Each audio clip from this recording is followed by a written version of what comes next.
नाम है अरसा, इसके मायने है कौसो कज़ा। अरसा शॉर्ट बेबी गर्ल्स नेम।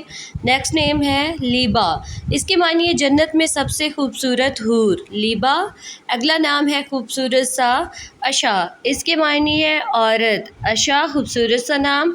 अगला नाम है खूबसूरत सा हाना, इसके मायने है मुसरत, फरहत, खुशी।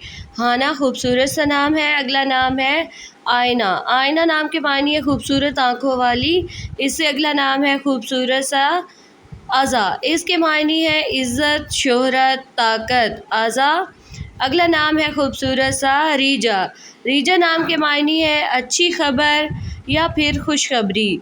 नेक्स्ट नेम है हूर, इसके मायने है हसीन, नफीस। इससे अगला नाम है खूबसूरत सा ज़ारा, इसके मायने है आजिज़ी इख्तियार करने वाली ज़ारा। अगला नाम है सोहा, इसके मायने है सितारा। Thanks for watching. कमेंट के ज़रिए अपना फ़ीडबैक ज़रूर दिया करें।